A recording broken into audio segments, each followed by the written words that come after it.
Attention, please.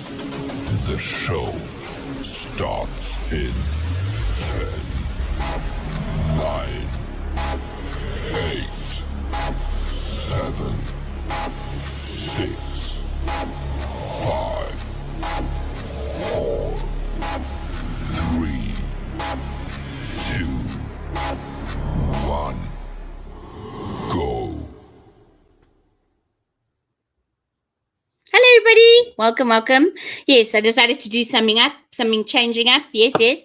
And we've got our lovely Ashwell here. Hello, Ashwell. Hello, everybody. How's everybody doing? Good to be back. Thanks, Ruth. Yes. Yeah, hopefully we won't be having all the load shedding again and the troubles that we had last time. I see we've got peeps in the comments. Hello, Fiery Nessa. How you doing? How's it, Cameron? Glad you're here. Yeah. So last time we went into a lot of detail, but we didn't quite get to the points of that I wanted to bring up about the lion. So the lion on the stream photograph is what you mentioned, and I was actually quite shocked that that's a perfectly healthy lion, the one drinking, right? But he does look somewhat emaciated, not like you'd see behind a cage, or like we were talking about canned lions and how they look picture perfect almost with all the filters and all the fluff and like a typical house cat. So let's talk, what is this we discussed obviously the poaching last time.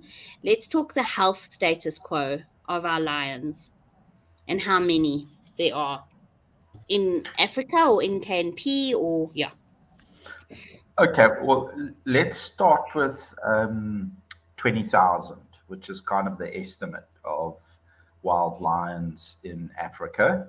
So that's pretty much everywhere south of the Sahara, the Sahelian belt, all the way down into West Africa, although the population is shrinking, unfortunately, really quickly there. You don't find lions in deep, what we call closed canopy tropical forest. It's not their habitat. They struggle to hunt. It's very hard for a group living cat. And remember, lions and cheetah are the only group living cat species in the world. Oh, wow.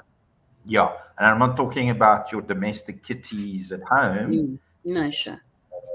Are domesticated and learn to live with each other.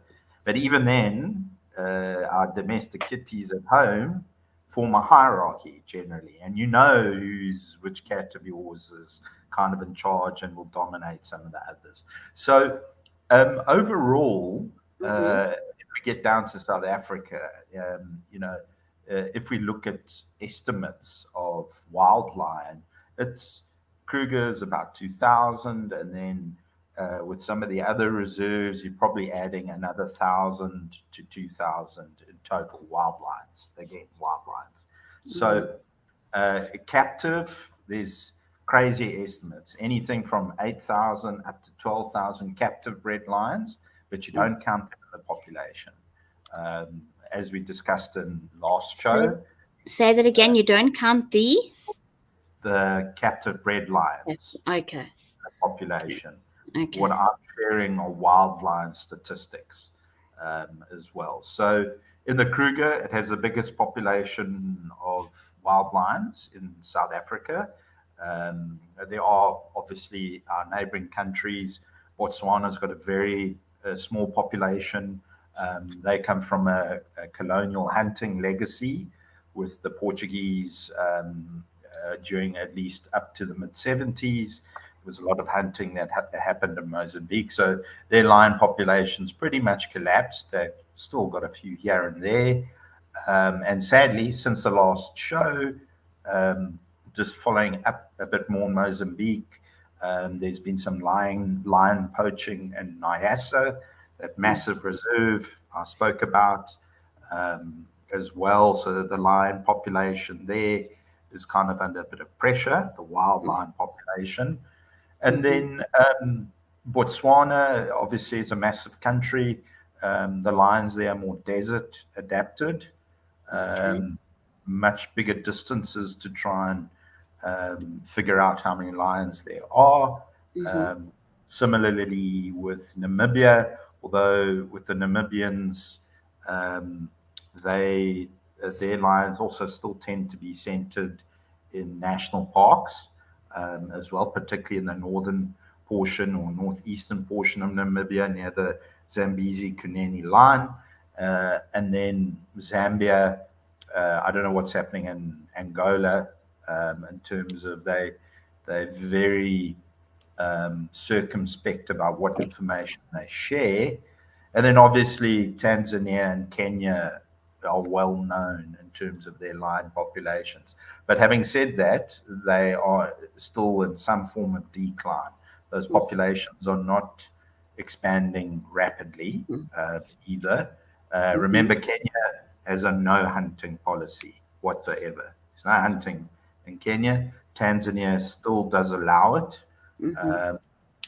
as well. So that policy is more aimed at the trophy markets than necessarily dealing with problem lions. Like I mentioned last show, those lions in the Kruger National Park that kept on escaping, and eventually that didn't work so well for them. So unfortunately, so yeah. Health wise, are there any questions? Can I move on? Yes. So like with regard to like hunting, how much or out of the numbers, what would you say is hunting and what would you say is due to health reasons or natural sort of selection? Or so what is sort of the stats on? I think you sent me a graphic, but I'm not going to pull any. I'm not touching anything this week.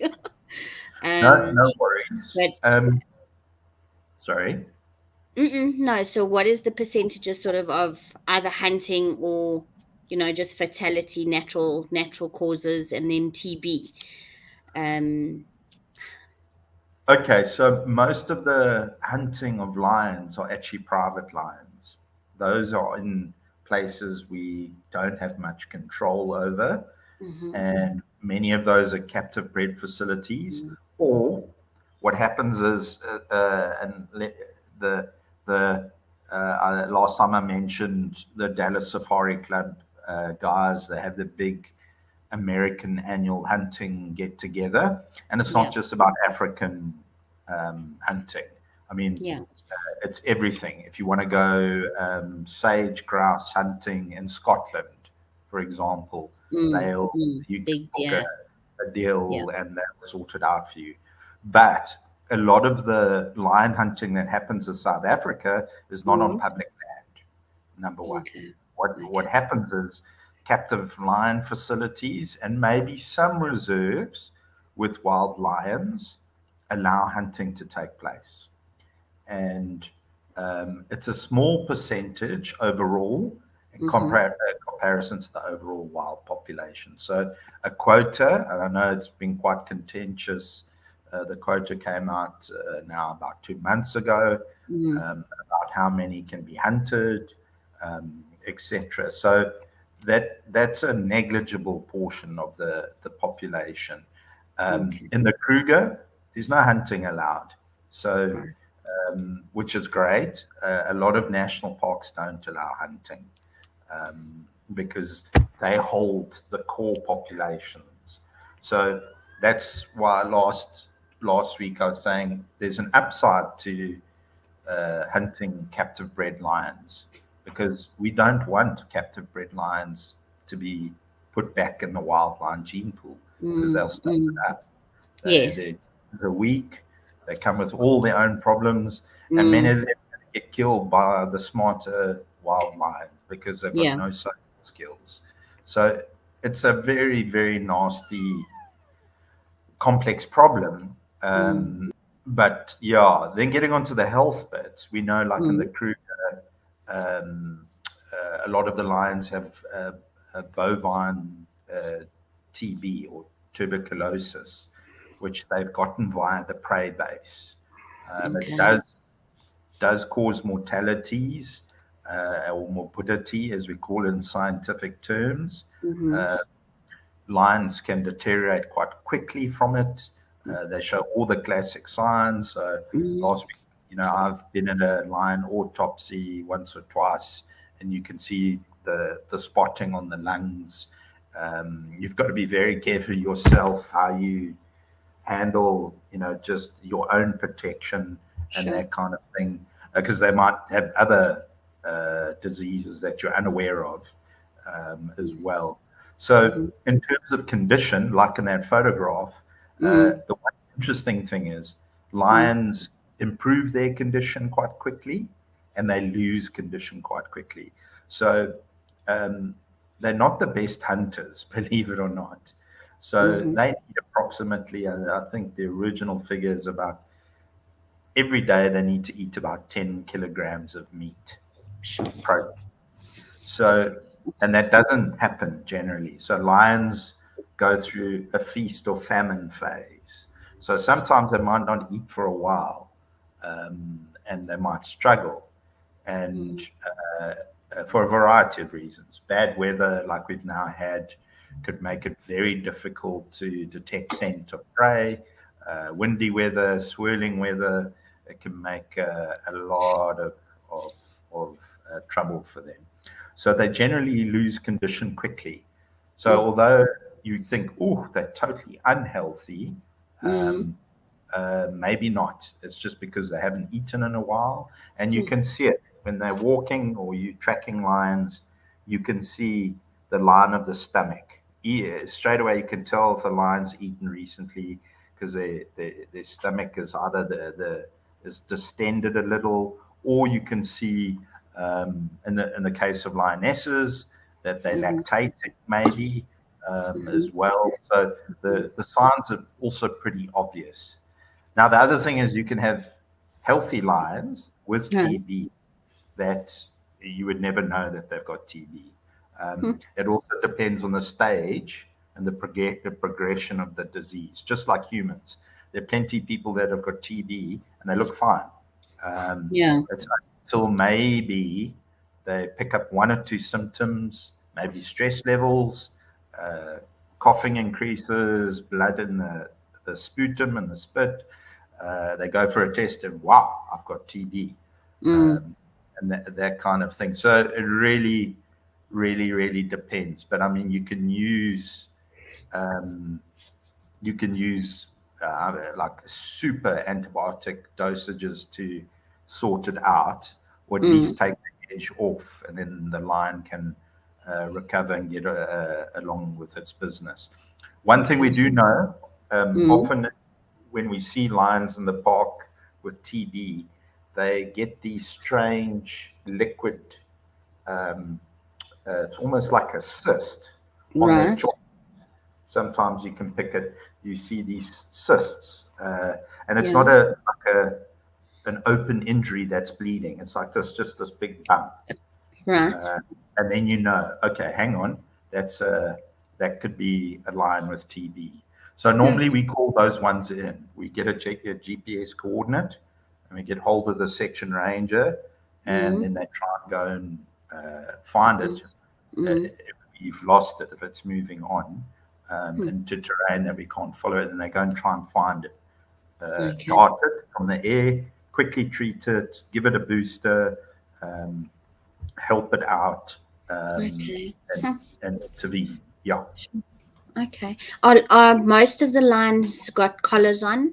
I mean, I remember the good old days when remember that good old TV show 50-50? That was like the solid watch on a Sunday night. 50-50. And we used to watch all the collars being put on, and I loved that show. I really did. Obviously, since the SABC has plummeted into darkness, yeah, no longer. But okay, so how many? Is there a lot of tracking, or do you prefer not to interfere? At No, no. There's definitely lion monitoring projects, Okay, and even leopard collaring as well for monitoring purposes.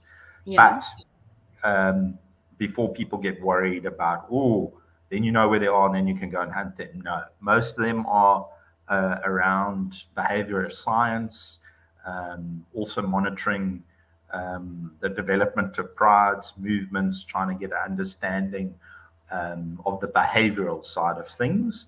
as well. And particularly, I mean, I'm not talking just about the Kruger.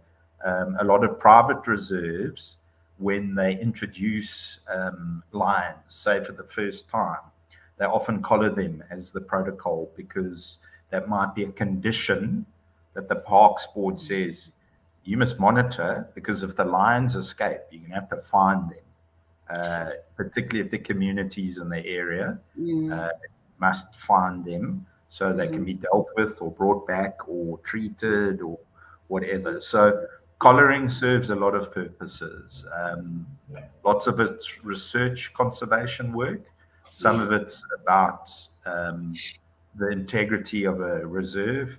Because if you also know lions keep escaping your reserve, and if you know what you're doing, you'll figure out where they're getting out. And then you need to go and assess that fence or assess how they're getting out there as well. Yeah.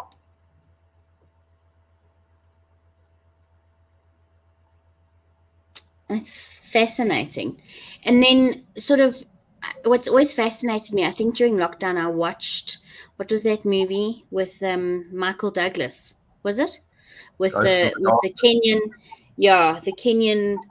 Those three lions, those rogue um, lions that attacked the guys building the railway. Was that an isolated incident? Has there been something like that happen ever again, sort of in South Africa? Was it just rogue? Was it just something? Um, Look, Sorry, I'm springing the question on you now because I just no, no, remembered. no, no, no. I mean, in all honesty, yes, of course it happens. It's declined in happening because primarily predation on humans for food, because we're easy, we run on two legs. We can't run very fast in comparison to predators. We're not good climbers. Um, we make a lot of noise when we get scared. And the human instinct is to run. So Mm, if you think about it like that, think about a cat with a ball of yarn. yes. It's likely the cat's going to chase the yarn when you throw that ball. So Mm, historically, during the Mozambican Civil War, for sure, uh, in the Kruger, Mozambique, it's sad, it's tragic, mm-hmm, uh, but the reality is, yes, they were being killed. They were being hunted by lions. Not all of them got through the park. Uh, uh, and also, they had lost their, Mozambicans had lost their understanding of what lions could do as well. And at night, too, spotted hyenas grabbing people. And, generally the spotted hyena thing is to grab you by your head or your feet whilst you're sleeping. jeez. Uh, and How that kind of thing. big? How big are we talking now? I mean, we're going to talk about the canine stuff as well. And you said the Texan bloodhounds are quite big, but Mm. bulls were bred what initially to hunt lion. But how big are we? How heavy is your average lion, male and female? Female, about 220 kilograms. It's Uh, massive. It's so the actually males, like, the males are obviously bigger. They go up in size. So yeah, I mean and it's not just weight. It's muscle to weight ratio. So that's the thing. I mean, you could get um, uh, like in the case of a very big, strong guy, he would still be encountering something that is massively more powerful, not just in weight, but um, uh, a male lion's paw is the size of a dinner plate, really. So if you get a smack by a lion, it'll probably knock you out or knock you right off your feet, and everything. But most of the predation takes place from behind because mhm, people are running. So, mm, like all cats, they like to bite the neck. So mhm, it's generally over pretty quickly.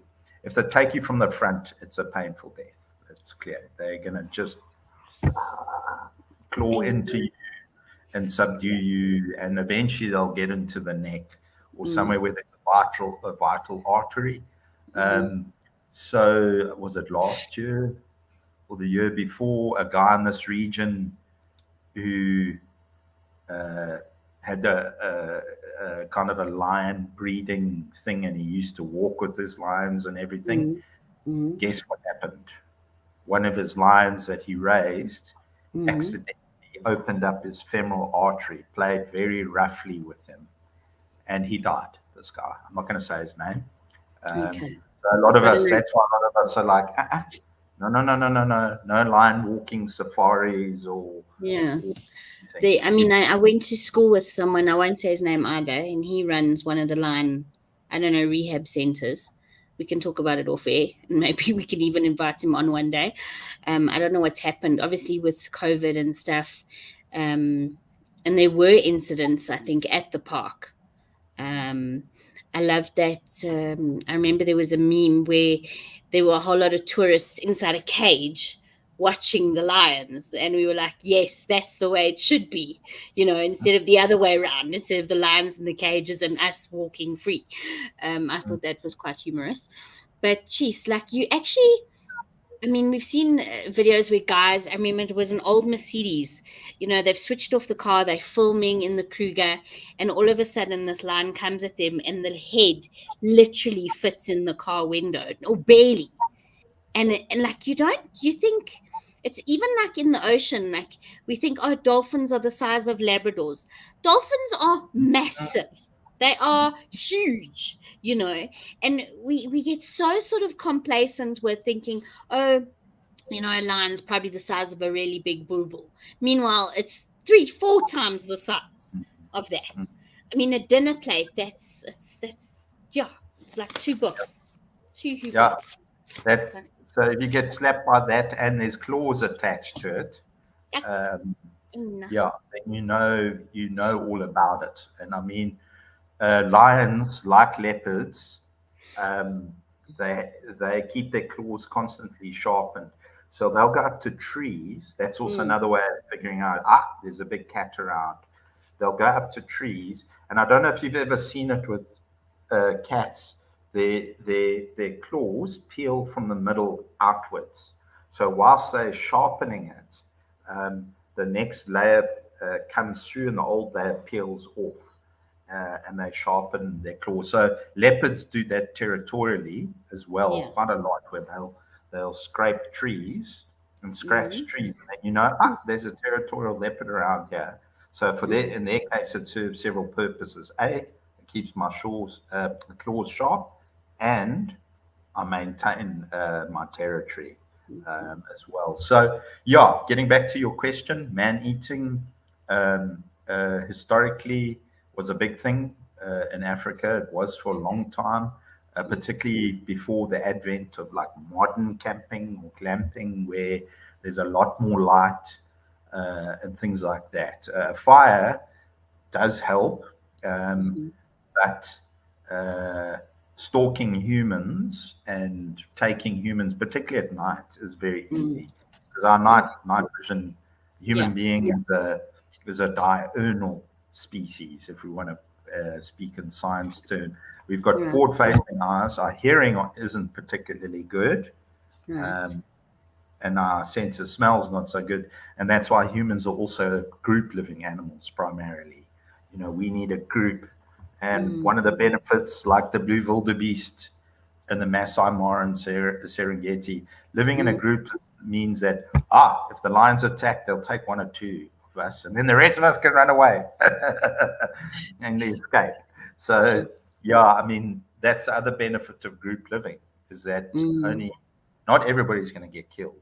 It's a terrible thing, but there were lots of man-eaters in Kruger with the Mozambican refugees from the Civil War.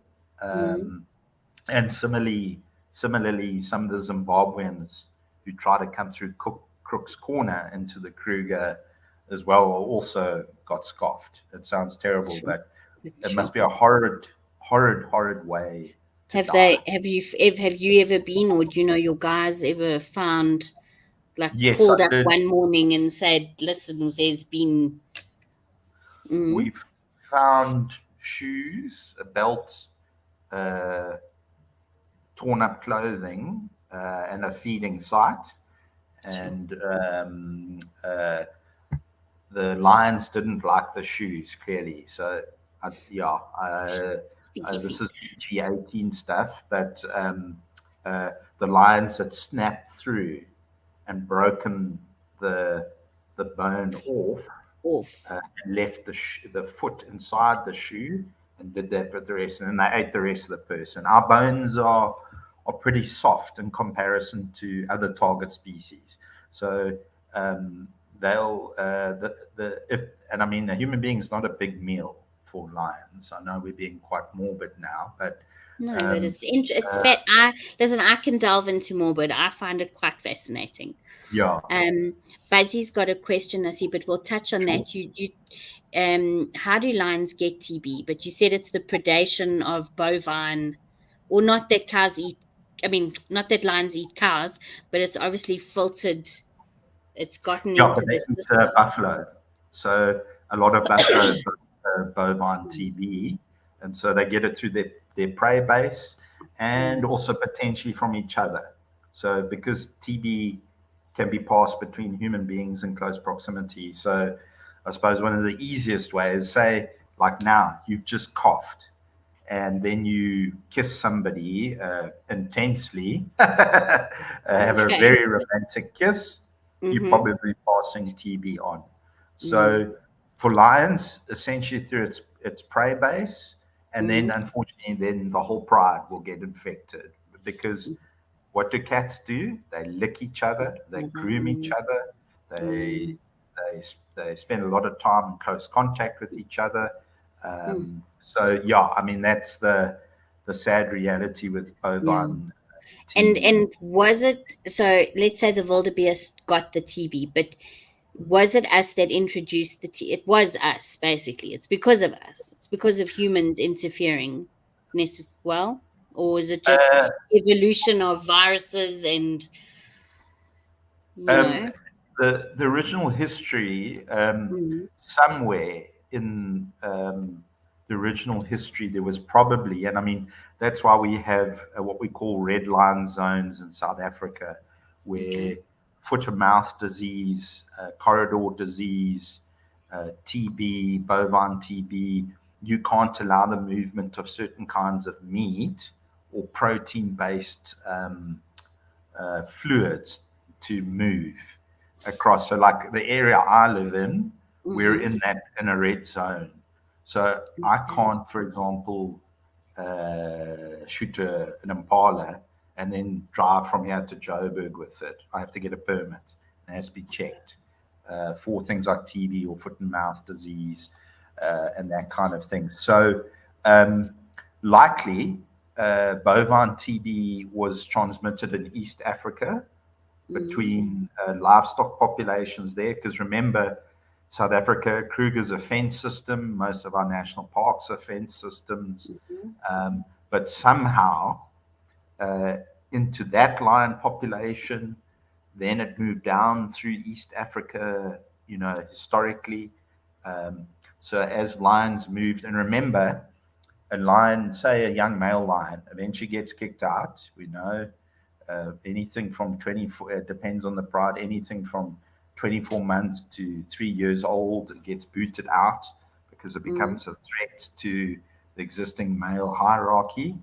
Now, say that lion's got TB, then it goes and travels looking to survive, and many young male lions don't make it. But if it makes it, and it finds other lions and sets up a pride, over time, it will pass TB onto that pride. Then that pride has a territory, and then eventually the cubs get it. He now fathers, he becomes a pride male.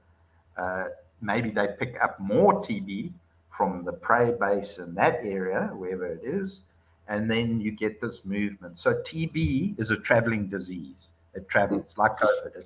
It's a traveler. It's very hard to contain it. It's a traveling disease, I think, I mean, I stand to be corrected, but if I remember, the focal point for it was in East Africa, and then unfortunately it got into the Kruger, and that's why we kind of keep an eye on the lions. If we see them with these funny cysts, Cysts, yeah.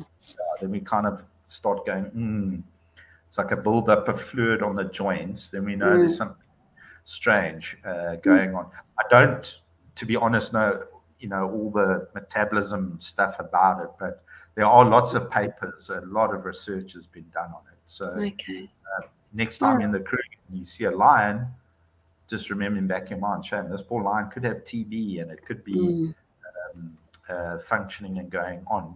So, yeah, I mean, it is a real toughie for the lion population, and hence why our previous chat, I was saying to you, protect the wild lions, protect the wild lion population. These captive bred lions, no, we've got to do that's something separate. Wild lion diversity is really important. And also cross species breeding. I mean, I saw years ago already they had a liger, which was like a cross between a tiger and a lion. And I mean, there was that whole also during the lockdown when we were all stuck at home watching stupid shows that we didn't really like. I don't know, some people loved the Tiger King. I just thought it was insane. Like, I just, not my cup of tea. Bunch of weirdos raising cats. And then we were talking about obviously the guy walking as well. I mean, it's a lovely gimmick, and it's a dream to be able to do something like that, to interact with a wild animal, any wild animal. Let's be honest, whether it's whether it's a zebra or a impala, or any creature that we come in contact with is just so awesome. But we have to understand that we have to respect, I think, the hierarchy, and it's just insane that human beings are so egotistical that they can believe they can control all of this. Like you were saying. Okay, Karen. Yes. That's the point. So if you step back, and I mean, it's the temptation with Netflix and all of this stuff, and the Tiger King guy and all of that. It appeals at several levels. Cute tiger cub, lion cub. Cute. What an amazing experience. So they appeal to that more naive, immature part of you. And then they appeal to those that are more egotistical. It's about the power of life and death. And this is going to sound crazy, but if you look at British heraldry, for example, and you look at not the UK flag, but if you look at the House of Windsor's royal flag, what have they got? They've got a lion with a crown over its head. So there's a lot of mythology and social cultural appropriation of what lions mean in terms of strength and all of that. And then you've got these idiots that run like the Tiger King thing, where they're asserting their alphaness over the alpha personalities over this incredibly powerful animal who might have been captive raised, but there's been so many accidents as well with captive bred cats where they've gotten people badly injured or killed, like this guy up the road here. All handlers, the zookeepers, call it. Circus. What was that famous magic couple? Can't think of the name now. Yeah. Remember it? Do you know what I'm saying? Yeah, they had white cats and the white lions, and they used to do Vegas, and it was all. Yes, I tried to block them out my mind because look, they tried to, if I remember correctly, that particular couple, they did try and throw money into conserving the white lions in this area, but many of us are like, it's a mutation. Allow the lions to do their thing without line breeding that white mutation and then making it dominant. Let nature take its course. So if nature in a pride like the pride we have here, which has white lions, that's happened naturally. So the fact that white lion cubs have been born is a function of a healthy ecosystem. Don't bugger around with it. Excuse the language. Don't go and No. play God, because it often has unintended, very negative results. And our lions don't need that, right now. They need protection, a stable ecosystem in which they can function. And lions have an incredible role to play in an ecosystem. It's not just about how we glorify them as well. So, yeah. Any questions from anybody or anything? Yeah, let's think of questions. So the lion, I mean, it's just so, I think to revere them is I mean, and this is the thing, we forget how big they are. We forget, are all the species, like the food chain in the Kruger National Park at the moment, shall we say that it's okay, that it's stable, but more needs to be done? I mean, even from a tiny little creature to something predatory like the big cat. Is there something else that we should be concerned about? Well, in the Kruger, I mean, yeah, rhino obviously is an issue. And, we've been in the rhino crisis since 2008, thanks to Southeast Asian money and influence and all of that, mainland Asia as well. Yeah, that's an ongoing concern. But like lions, rhino play a very specific role in the ecosystem. They're bulk grazers, the white rhino, and the black rhino or hook-lipped rhino is a browser. So, they have a very specific role. So once you start losing that niche or role, it starts to change the entire ecosystem. So that's the idea of Big Five. When people talk about Big Five, they don't realize that Big Five is a term that came out from the hunters. Big Five was the most dangerous 5 animals to hunt in Africa. And so it's kind of stuck in our society, in our minds, as, when we go to the Kruger, we see the Big Five. There's incredible stuff, whether you're a birder or you're into plants, whatever, or just the experience, the majesty, the mystery, the wildness that it offers. So I think overall it's okay. South Africa is facing other issues. Abalone poaching in the Western and Eastern Cape is a huge problem. Abalone, and then the trade in succulent plants out of the Karoo, the endemics, is skyrocketing. And lately, in the last 2 months, they've caught guys stealing succulents, and they figured out the street value worth millions and millions and millions. And then, I know people, there are people who want to keep parrots and birds and reptiles and snakes, and there's a whole culture of that in the world.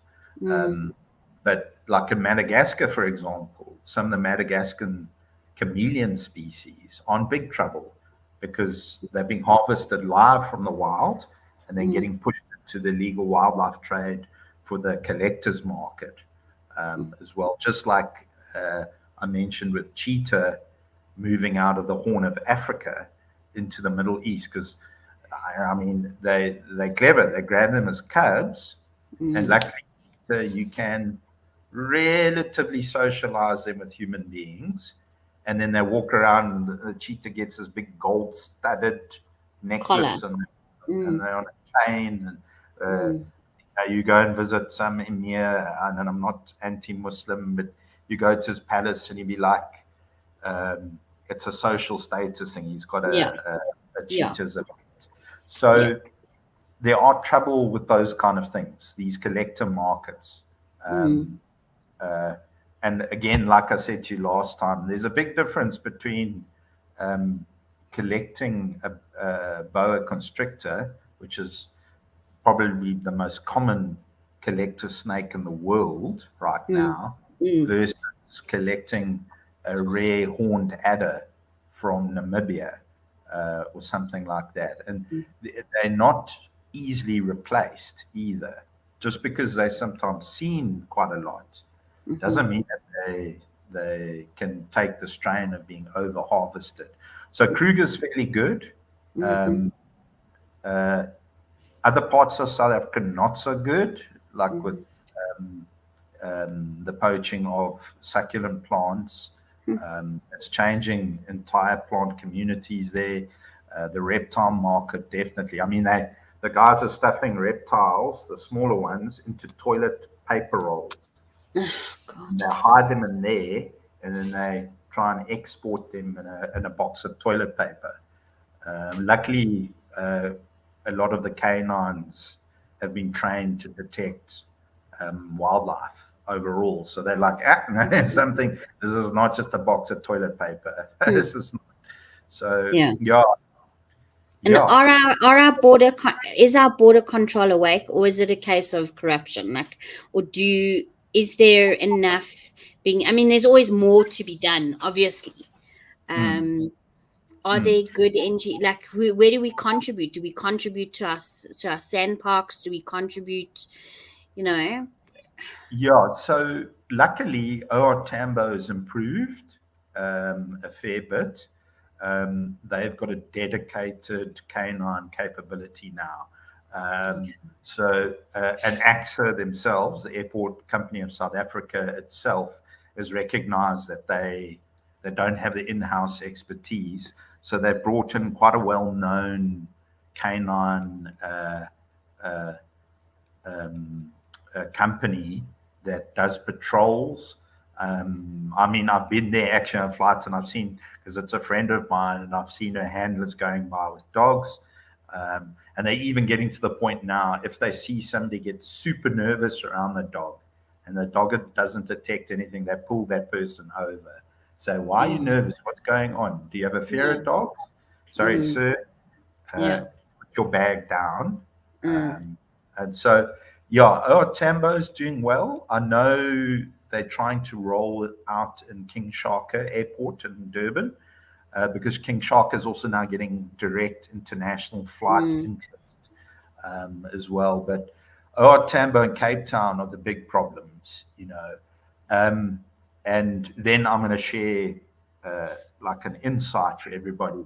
For the rest of us, it's about, you've got to stop the crime. You've got to stop the product from reaching a container.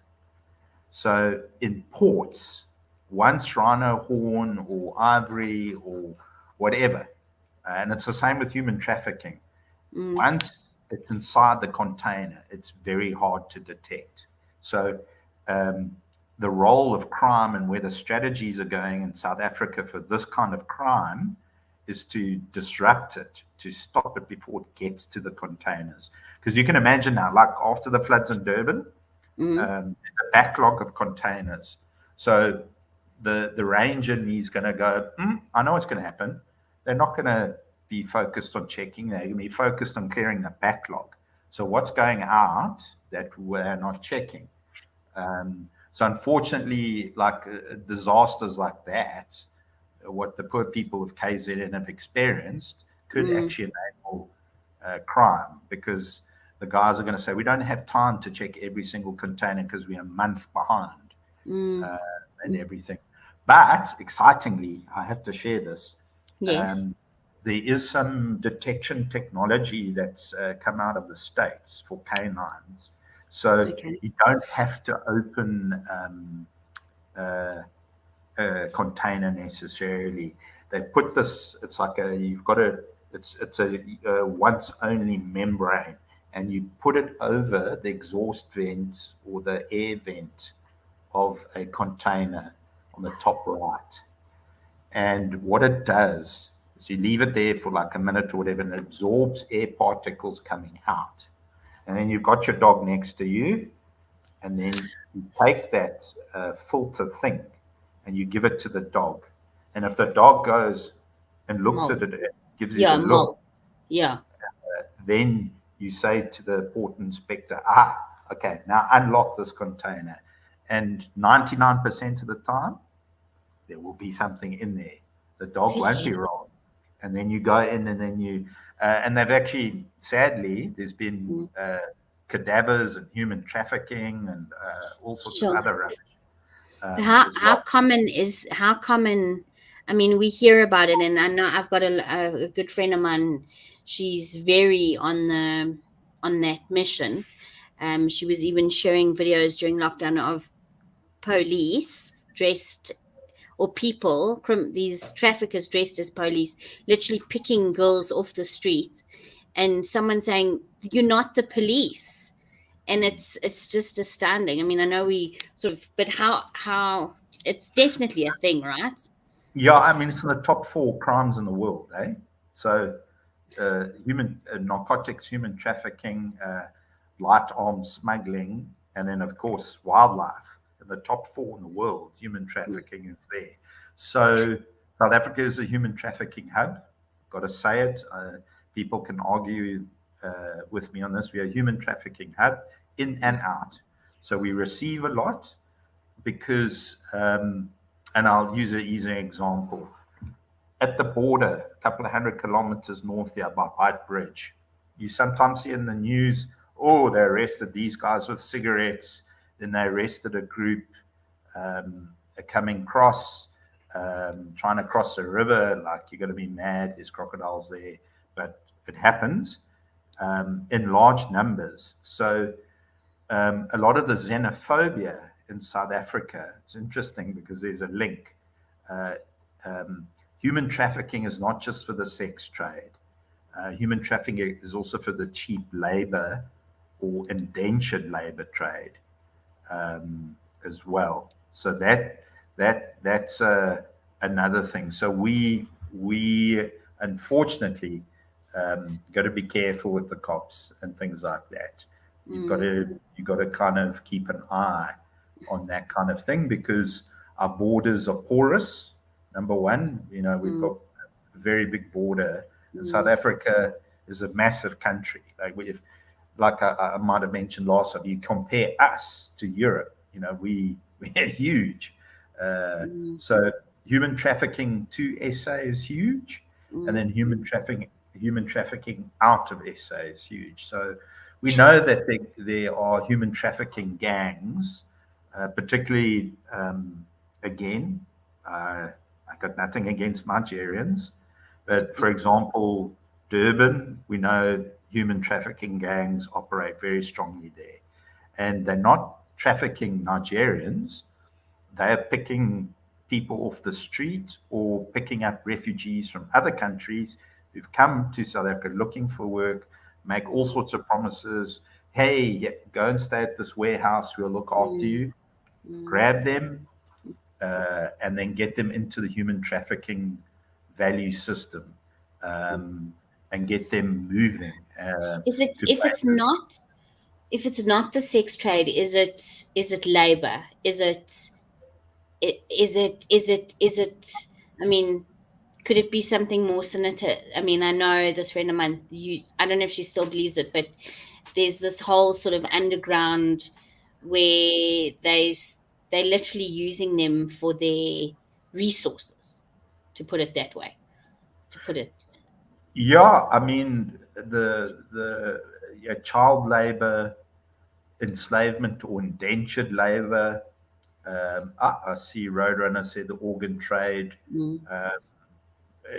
There's we know India traffics organs a lot and that kind of thing, and they do it quite cleverly. They, okay, they'll pay for a kidney, they'll pay for things that maybe you can withstand losing, and you get a huge payout. And then the very dark side of it is that you allow yourself to be killed and harvested, and they guarantee your family a payment. So that has not been such a big thing, But I don't know if you remember a couple of years ago, I don't know if it was Netcare, some private hospital in Durban got bust for being involved in the organ trade. And what was happening was they were flying people in from India and then harvesting organs, and then those organs were on-sold. And a group of doctors were involved at that specific hospital, were involved in it, and they got their fee. And it was clever. It wasn't a total snuff. Sorry, that sounds terrible. It wasn't a snuff thing. They took an organ that a person could stand losing, like a kidney. And they and these people got paid. They got some money, and then they got sent back to India or wherever, and they got a decent payout. So yeah, I mean, Durban's featured quite strongly in the human trafficking side of things. Cape Town as well, wherever there's strong port facility, where there's a harbour, and it's not necessarily packing people in containers. It's porous enough where there's bribes, and somebody spoke about public sector corruption just now. I didn't quite catch the name, but where there's bribes, you can almost walk a person. Thank you. Corona's boring. It's good to have you back. It's a bribe where you can literally walk a couple of people up the gangplank onto the ship, and then they get caught in the ship. They don't necessarily get stuffed in a container. They might end up in the hold or in a secure storage facility. They'll be fed the minimum, and then they're on their way. Some may end up in Cabinda as cheap labor on the oil and gas fields there. The typical thing that happens, passports are seized, ID documents are seized. So the thing with human trafficking is really quite simple. You take away the person's ability to identify themselves with the state authorities. Women, elderly, and children, always more vulnerable, always abused, and they find. I'm sorry, this is sounding very. No. This is, to me, this is so poignant. This is awesome. This is the stuff that I want to talk about. Continue, please. So then once you take somebody's identity away, it's harder to actually be a refugee. You know what I mean? So even if you get escaped, those guys are still holding your documents. So say you escape and then you try and get to a Home Affairs refugee office to try and register. They're going to look at you and go, well, who are you? What's your name? Where's your documentation from your home country? How do we deal with you and everything? And of course, South Africa's refugee centers are not exactly world class. I mean, in the last year, we saw all the issues at Cape Town's refugee center, where there was lots of fighting. And then this last week or so, I think in Joburg, some warehouse was raided. I think the mayor was involved, and there was a whole lot of false documentation, illegal documentation. That's right. Yeah. So that provides the infrastructure for human trafficking.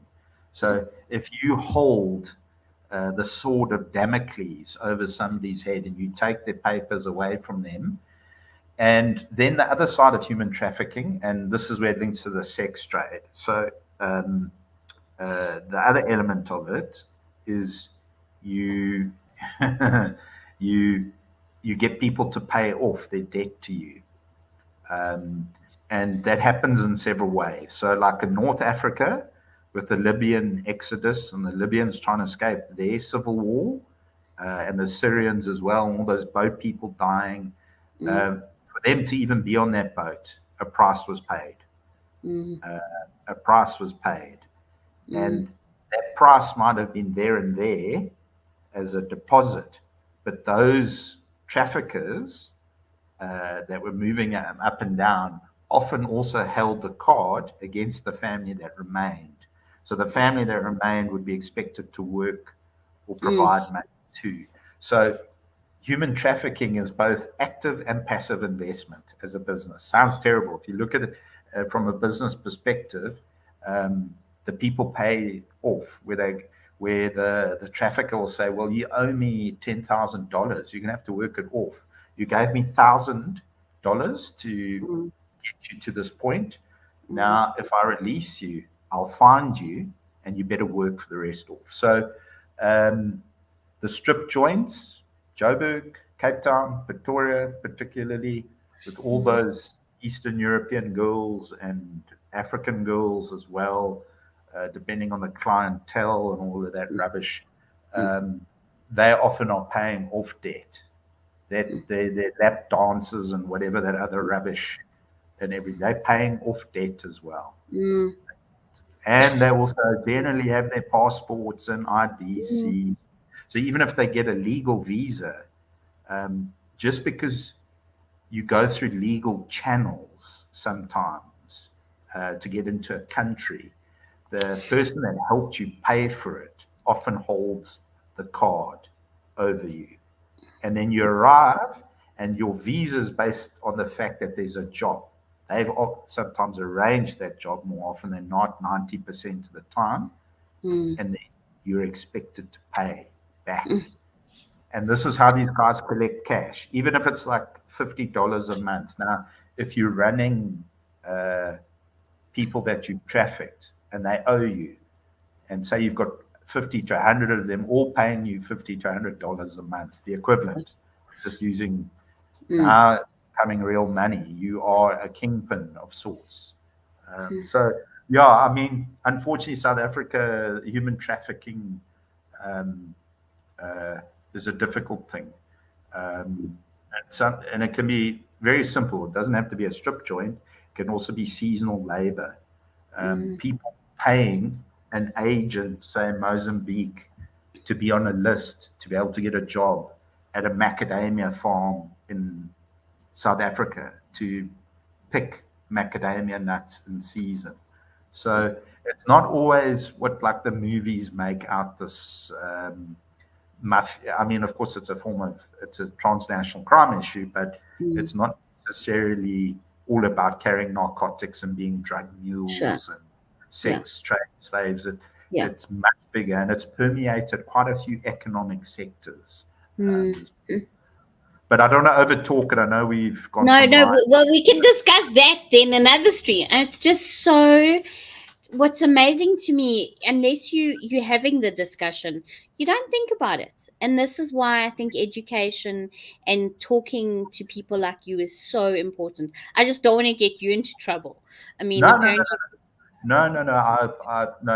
This it's not something that would get me into trouble. It's something we keep an eye on because Ruth, what we've learned is that many of these groups are multi-product transnational organizational syndicates. They're criminals, they're trading in people, they're trading in firearms, which is exacerbating violence and violent extremism. They're trading in narcotics, they're trading in wildlife products. So for us, we don't go, oh, they're just a narcotics. It's a holistic, literally. I hate to use that term with the crime, but it's a holistic sector. And that's how we watch them. We treat them like that and say, because sometimes our police brethren, they go, no, we haven't seen them do any wildlife crime or anything like that.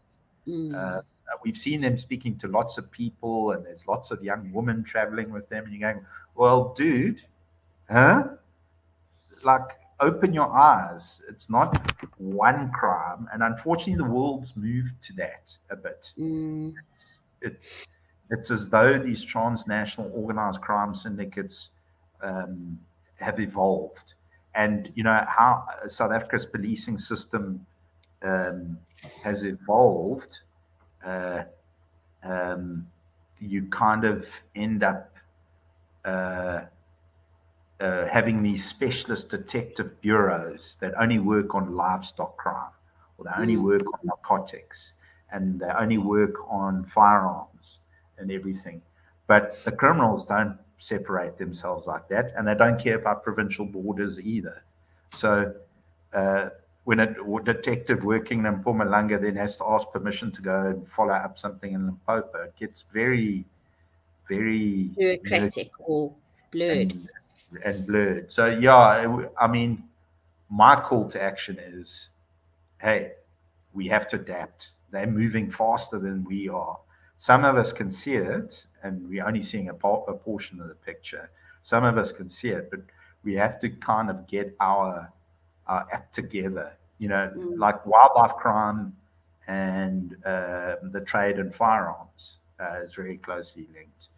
Because you need the firearms to shoot a rhino, for example. You need a big caliber weapon to be successful. So where are they getting those weapons from? You know, you start digging deeper and deeper. And I think last time in the last session, you know, I said to you, you know, if people want to get involved, it sounds very complex and overwhelming. And tonight, again, we've shared a lot. But choose one thing that interests you, you know, even if it's just one thing, and get involved and support that one thing. Because also that one thing, if it starts being dealt with, that the other side for the criminal syndicates, particularly in conservation, if one of their things starts failing, the knock-on effect is felt for them as well. That's why I remain optimistic. We got to keep pushing. Yeah, we got to be careful who we trust, for sure. Corona earlier was right about the public sectors. They've got to be careful. So trust is difficult. It is a difficult thing. So, you know, in our business, they are the watchers of the watchers. It's a bit like it sounds phantasmagorical, sort of, but it's cool. Yeah. It sounds. No, I think, and people have to. I think especially our generation, maybe our parents' generation, we definitely lived. Maybe it's just me, but I think very naively. I think we've all sort of gotten stuck in the humdrum of the world, and everyone's on their cell phones, and you know things are quick, but we're not awake. And this, in a way, is my journey: is to become more awake and to let other people start thinking and using their brains and saying, you know, where do you think? How did this come to your table? How did it get there? How, you know, whether it's something exotic. I mean, there was that restaurant in the CBD of Pretoria. They used to do crocodile. I don't know if you remember it. It was when the tram shed had just opened. We're talking 1994. We're talking end of, you know. Okay. And then I think they catered to a lot of tourists. They had crocodile. I'm sure they had other exotic things as well behind the scenes. I don't know if you remember it at all, but obviously it closed down because the markets. Is there a place in South Africa that does that sort of thing? I don't know if it's just the Carnival restaurant in Northern Drift, heading towards to Krugersdorp, the Carnival. There you could pretty much eat any kind of meat, including crocodile, blue wildebeest, and zebra, and all of that stuff. And that was but not lion, like that. Like no. You would probably get into serious trouble in South Africa if you ate a lion. I mean, you run the risk of killing yourself too. Lion. Eating lion liver, you know, like all of that stuff. You're going to chuckle. There's actually you get a syndrome from eating predator livers. It's called vitaminosis. You die from a vitamin overdose, and it literally causes ripples on your bones, and then eventually your muscles and ligaments tear off. It's one of the most horrible ways to die, and there's no way of correcting it. See, now that's the kind of stuff we must be pumping out to our Asian subsidiaries and telling them, did you know? and making it big news. And then you'll see things will take a sharp decline. Yeah, that's why they only tie the bones. They've learned. I think a few of them have learned the hard way. That's But why they still, tie the. even still, need to blur those lines a bit. Yeah, no, I mean, if I mean, it's not. It wouldn't be funny to watch because it happens very quickly. But if you gave a person some lion liver, and because again, not nailing the Asians, but because they eat a lot of stuff raw, you'll see very quickly what happens to that person. You're in the restaurant, you could probably time it, like give it 15, 20 minutes, and then you'll see their body will be toxified. Sure. And everything. So, I mean, it's. But I mean, there's shark liver. I mean, I'm big into I've done before in one of my earlier streams.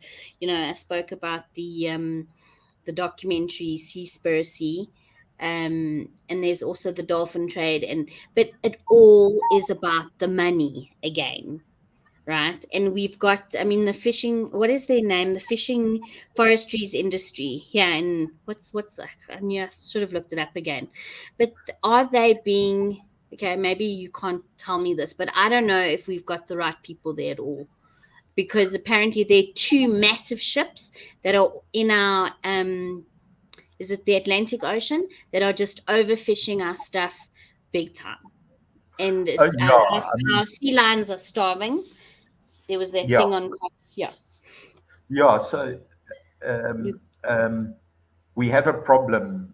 Okay, so now I wear uh, my old military hat. So we have a problem in South Africa with policing the border between international waters and territorial waters. Okay. So that What is the kilometer radius? What is I the think difference? Do you 14 to 50 miles is the maximum allowable territorial limit.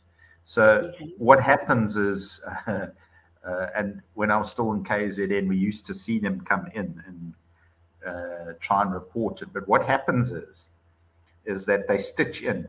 So imagine if you've got a boundary um, uh, and a common area, by the way, around Mossel Bay and Knysna and that marine protected area there.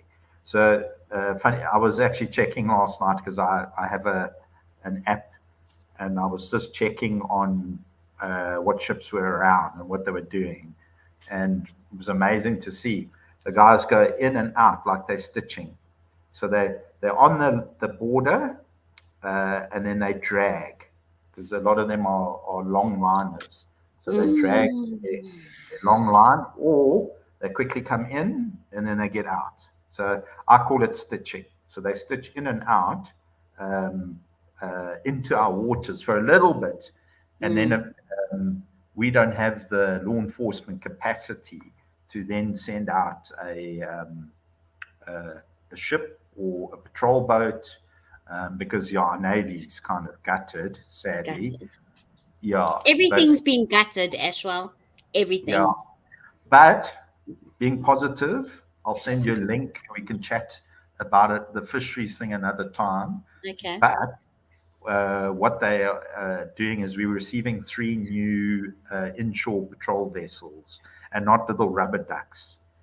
Yes, Corona's right, and the drag nets. So obviously the drag nets are hugely wasteful, and depending at the depth that they're dragging, they stuff the ocean floor up as well. So you get a lot of physical damage. You don't just lose fish. Right. You damage the seabed. The environment. And the environment. So I'm hoping when they get these 3 new, it's from Damon Shipyards in Cape Town, 3 new, pretty hectic, good patrol vessels.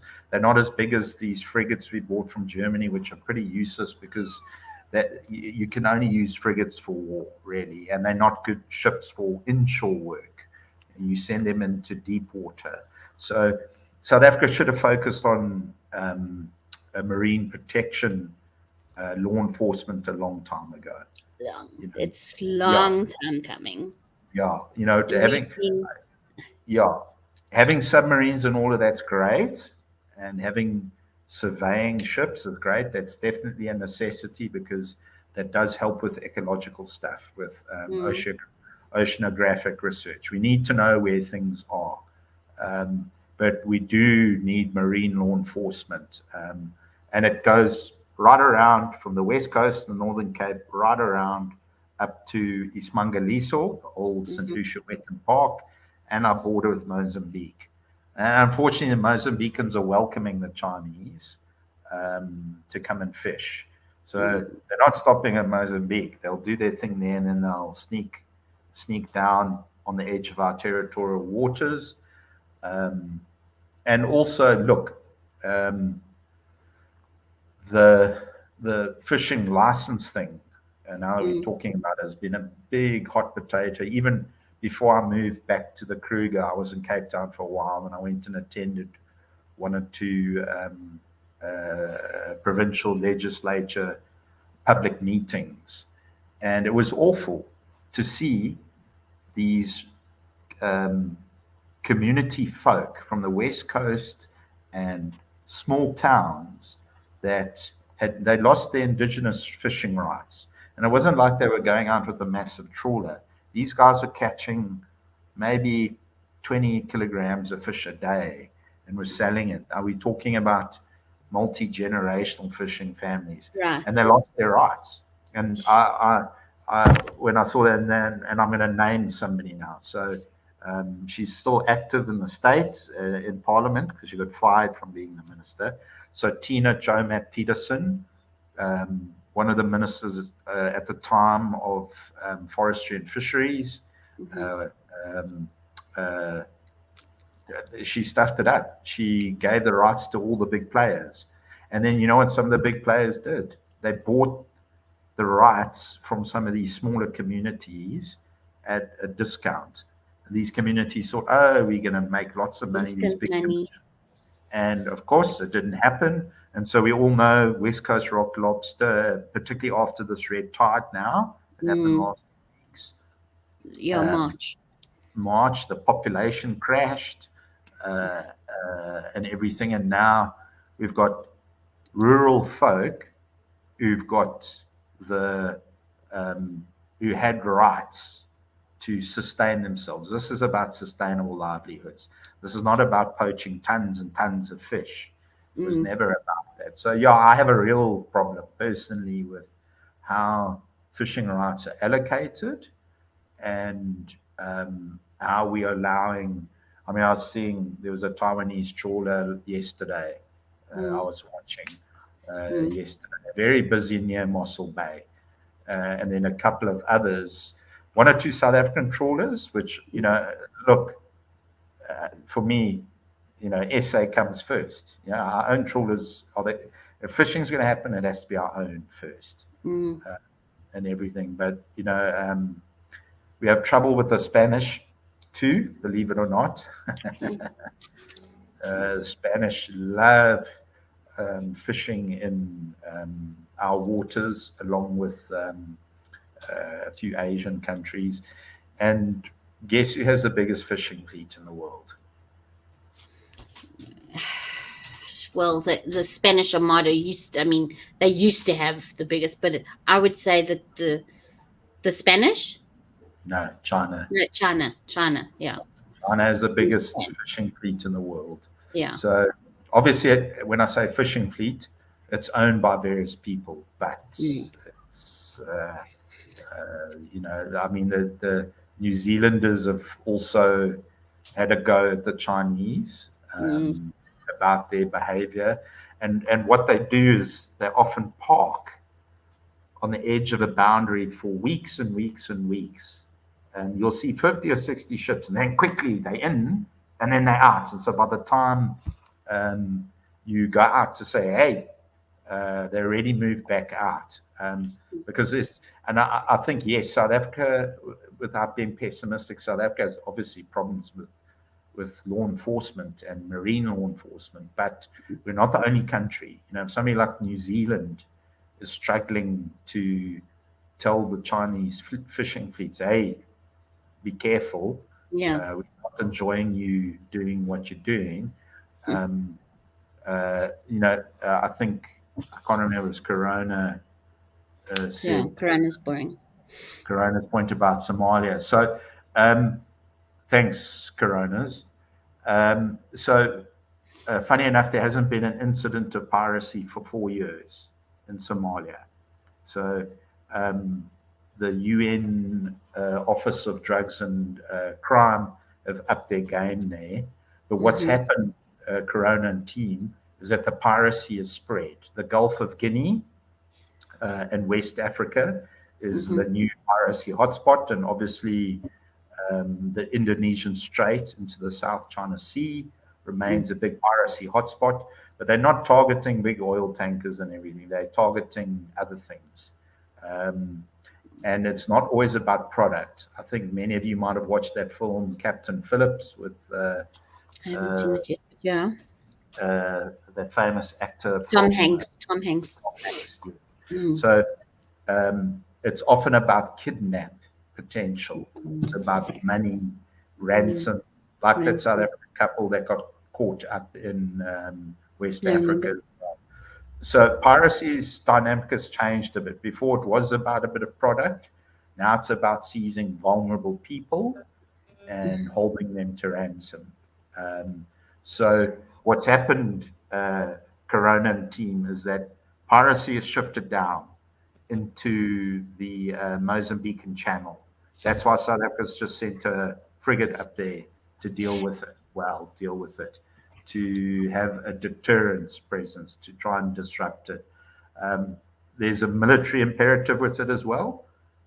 It's to disrupt supply of weapons going to this LWSJ bunch in Cabo Delgado as well. Because in last week's session, I was talking about there's a link between Afghanistan, Pakistan, down, skip the Middle East except for Yemen, then the Horn of Africa, there's a connection, then Dar es Salaam, Zanzibar, you keep going, and then you hit, the first place you hit is Cabo Delgado. And the heroin trade, now talking narcotics, there's quite a flow of heroin that moves southwest, down that way. And what comes with it is firearms. I mean, there's an excess of hundreds of thousands of AK-47s coming out of Pakistan and Afghanistan and everything. So, and RPGs and all of that. So if some of you get a chance, just do a bit of research and you'll see some of the weapon seizures that the SADC mission, the Samin mission to Cabo Delgado, they've mainly seized AKs, RPGs, some laptops, tons of Qurans, and that kind of tech, and even cell phones and satellite phones. Things like satellite phones is not something you can buy in a shop in Mozambique de Praia. It's not like even in South Africa, you can't just walk into an electronic shop and say, "Oh, can I have a look at your satellite phones, please?" Yeah. No, I mean, you've got to do an online thing and all of that. So that's the other end of it. So with the piracy thing, the Mozambican Channel, not such a safe place right now. The Navy's moving in because there is no Navy in Mozambique, so they've requested us without taxpayer money. But I'm happy in a way because we need to disrupt the channels and channels of it. So you're going to have to take some pain. It will be expensive, but I think it's worth it. Sorry, Ruth, I know we've been talking for a while. No, listen, I could sit here all night till the sun comes up. I find this stuff, I think it's so important for people to wake up and realize what's happening. Corona's directing a question to you or a comment. A few years ago, shall I read it? A few years ago, I put together a proposal to farm abalone in the Western Cape. One of the investors knew the Minister of Forestries and Fisheries. He wanted 50% share. Investors tuned naught. So yeah, it's a big it's a big issue because commercial abalone poaching, commercial abalone farming was touted as a great way of supplying the market legally. So one of those sessions I went to in Cape Town in Parliament, we learned three things that day, and a few of us had quite a lot to say to the police. We learned three things that day. One, SARS seizes more illegal abalone units, the dried abalone, at the port. Because remember, customs and excise in South Africa is actually an agency of SARS. Then Cape Nature was also seizing and catching quite a bit. And then the police were right down on the bottom and everything. So we're like saying to the cops, why don't you have trained canines who can detect abalone, dried or wet, and everything? And they're like, that's a lot of work. Like, okay, well, a lot of work. But what was interesting is SARS can't hold on to that. They can't hold on to the seized abalone. So what do? They put it on auction. And they put it on auction at a price. And I had a big problem with this. I understand that comment very well. They put it on auction at a price that's cheaper than the commercially farmed abalone. So you kind of go, guys, you're undercutting the people that are doing it legally by putting it at auction at that price per unit. So, of course, the abalone farmers can't compete with that because you're flooding the market now with seized goods, which you can't hold because you SARS, you can't hold assets. You have to make sure assets that you seize have to go, and this is something a lot of people in South Africa don't realize, assets that are seized by SARS eventually have to be sold or given to the relevant national department to be disposed of. And I think that's why commercial abalone farming is not taken off, because the illegal, the poaching of abalone has made it almost impossible to compete on price. You can't compete on price because so much of it's being seized and then recirculated in at a cheaper price. And I mean, it's terrible. Yeah, I mean, they and for me, I would have said, hey, give the abalone commercial farmers first right of refusal. Sure. They should be able to purchase that at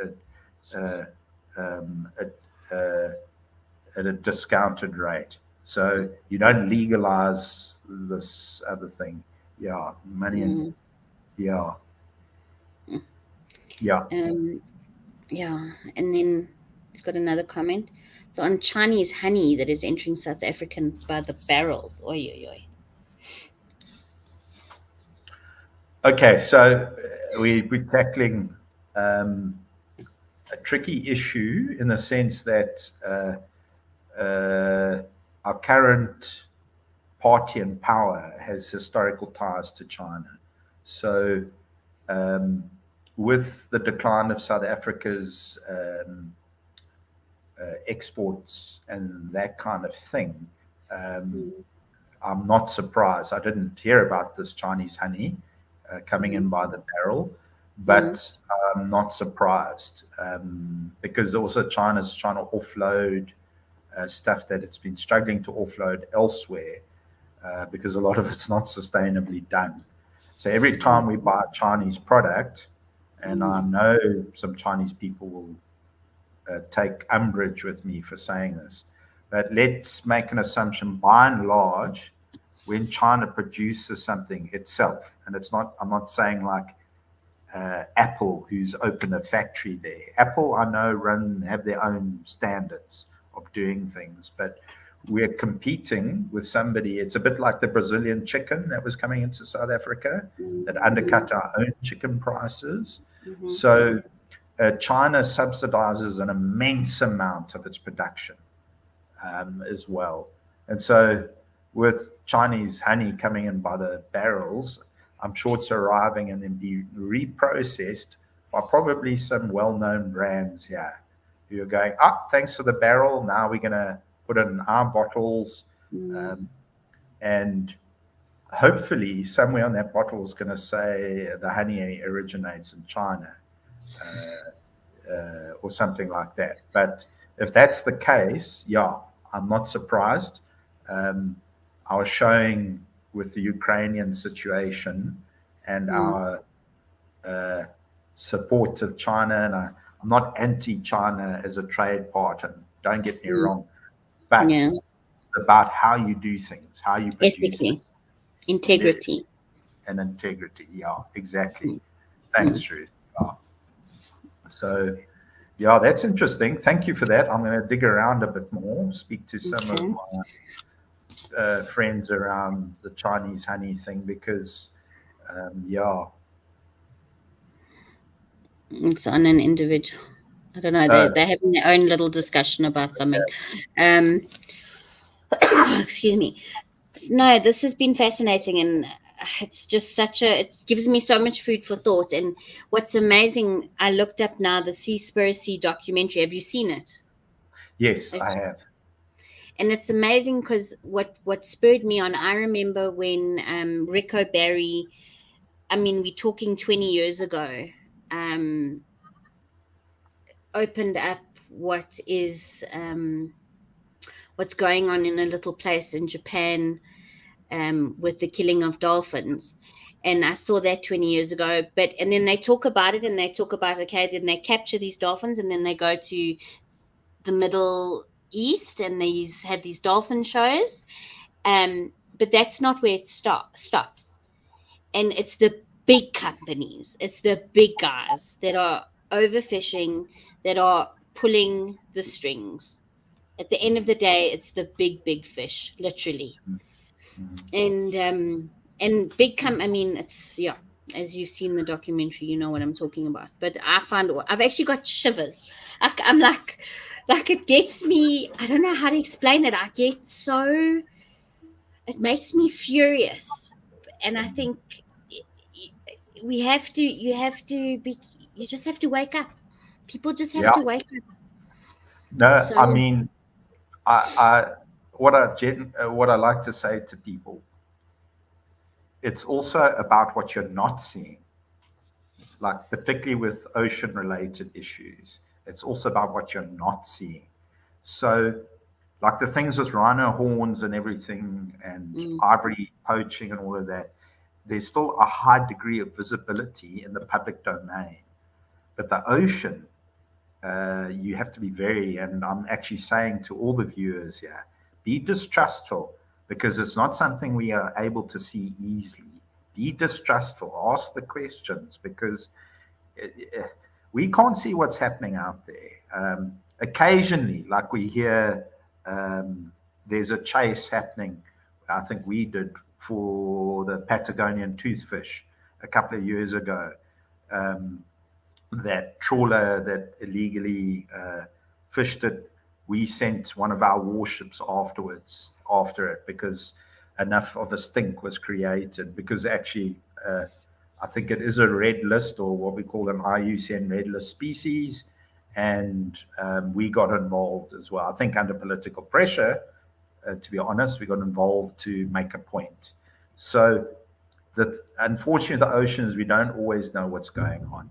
So if you can keep an eye and be in contact with and watch these groups that are trying to bring it. So the Taji Dolphin Massacre that happens regularly. Yeah, for every 6 months of a year. I think it starts from March to September. Taji. Yeah. That's it. Yeah. So when you see that, and you think, okay, that's a microcosm. It sounds terrible. It's awful to see. It's horrendous. It's horrendous. I mean, the thing is, what's horrendous about it, they've offered them. They've said, okay, just like the commercial farming of abalone, let's do it humanely. You want to kill your dolphins, let's do it humanely. We'll give you the tools, we'll give you the money, you can breed in, we'll do it. Just stop capturing wild and killing pods and then taking babies, or letting babies die and taking adolescents. No, they're not interested. They couldn't care a fluff. Not a fluff. Yeah, because remember, I want to go mad. That's the that's the ego. That's the ego thing at play about power over life and death, over a spectacular animal that is beautiful. You know, to see dolphins moving through the water and doing their thing is an incredible experience. But there are, sadly, amongst the human population, those that maybe in a sense it threatens them and they want control, they want to dominate. Yeah. So they express it in a very negative psychological fashion. So, I mean, you know, every time I do eat meat, so every time I buy a good beef steak from our local butcher, and I know this butcher very well in Hoedspruit, I look at the meat and I go, I know this guy was taken care of, and I've checked and everything. So being a good consumer and being a good activist actually has to go hand in hand now. Right. For Woolies, Woolworths, and others would say you can be a great consumer by supporting our products. The reality is not nailing Woolworths. I'm saying, guys, be a good consumer. That's your right, your choices. Nobody's impacting on that. But also be a good activist. There are things that we don't see often enough because some of these big companies and these big Chinese fishing fleets and the Spanish guys and some of the other ones, they're hiding things because we can't see what's going out on the ocean. And we've seen what's happened to Greenpeace several times. You know, they've been attacked physically. A friend of mine was actually a cameraman um, filming, and he got stabbed by they use these long bamboo poles and then they put a knife on it, and the guys tried to get as close as they could to this particular trawler, and he was filming, and then he got stabbed in the shoulder by a specific Chinese sailor and everything. Yeah, and he's never gone back. It was too traumatic for him. He was like, "Okay, I've tried my bit, but I'm done now. I can't do this as well." Yeah, an interesting fact for all of you, though. Although the Chinese have the biggest, and getting now to make a very interesting link for you all, the Chinese fleet is massive, but the proportion of Chinese working on them is not so high. So, human trafficking, there's a form of slave labor happening in that fleet. They often have fishermen or crew members on those ships who are not Chinese citizens. A lot of them come from Vietnam, Cambodia, and Laos. Passports are seized. You work on the ship you never get shore leave, as they call it. There's no shore leave. And you work on that ship for 6 months. You again, like in human trafficking terms, you pay off a bit of your debt for the job, and then you get minimal pay and working conditions. So there's also another hidden story, and that's why I'm not so forgiving when it comes to this whole thing of that Chinese fishing fleet at all. And people saying you're sounding very xenophobic about the Chinese. So no, it's about the Chinese fishing fleet. And if they're abusing non-Chinese nationals as a form of slave labor, which is what it is on those ships, then one will ask some questions around, okay, so A, you making money on all the fish you're taking illegally. Then B, you are keeping your expenses so low because you're underpaying essentially indentured or slave labor. So I'm painting a very nasty picture about the Chinese fishing fleet and everything. There's a good book. In our next session, I'll send you a link about it. I've read this book 3 or 4 times, and it's about what happens in fishing fleets. It was released about 2 years ago, and I was shocked. I was like, "What?" I didn't have that insight at all because I was trying to think, there's quite a lot of people, judging by the number of Chinese fishing boats, and of course, the Chinese the Chinese love their fish. So you've seen that the vaquita fish in the Gulf of Mexico is pretty much. Yeah, that's also a hot spot. So Mm. there's several places showing very similar events happening, and that's why when people say, "Ah, it's a once-off," I say, "No, it's not a once-off." Check in on the territorial waters of New Zealand, check South Africa, check other parts of Africa, and that's great. Yeah, eat what you kill. I agree. Then other parts of America and that kind of thing. It's a tragedy because the ocean is taking strain, and if And we what think of people yeah.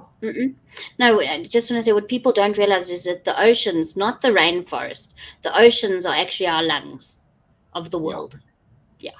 And people Yeah. don't know that. Yeah, no, exactly. And we've got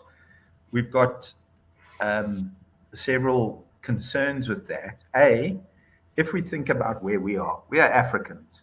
So most of Africa's developed areas lie on the coastal side, right around Africa, including Egypt and Libya and all of that, the Alexandrian Delta.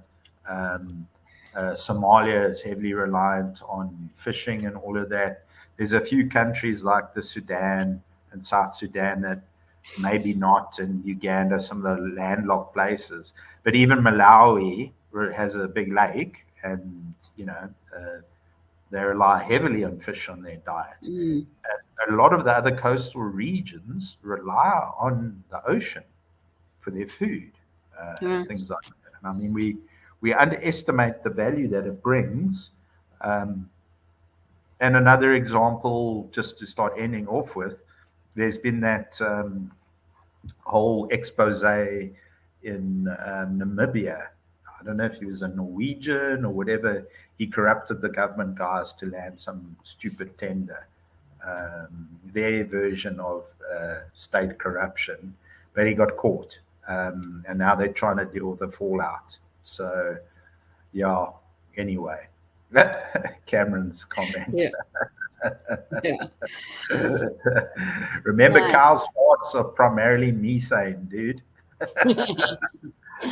Anyway, I don't want to talk everybody to death, but yeah, it's been a great But day. this is fascinating. I love it. I think it's just so important. It's just something we thank you from all of That's a us. pleasure. We can do And more and we touch other will. subjects. We will. If there's other stuff, I can do a little bit more research. And obviously, I Me have too. colleagues in law enforcement and elsewhere, and not just in South Africa. So we can also chat about other things. If you want to try a very topical subject, we can talk about bushmeat in Central Africa with chimpanzees, gorillas, the variety of primates that they have there, Yeah. what's going on there. So there's plenty to talk about. No, it's yeah, thanks everybody. No, it's definitely, but I mean, I thought that was, so that's still, sure, another stream that's still sort of very prominent. They still really We'll need a whole session on that. I'll explain what's going another on a 2 bit. hours.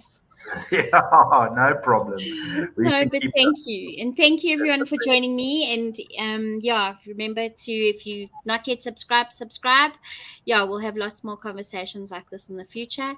And yeah, next I'm just gonna get the week right. Hopefully Thursday, if not Thursday, next week, Tuesday, I'm having the lady on that was vaccine injured. And yeah, we're gonna be talking about that. So yeah. Thank you, Ashwell, and thanks everybody. pleasure. Yeah. Stay on. But yeah, take care, everyone. Have a great week. Cheers. Bye.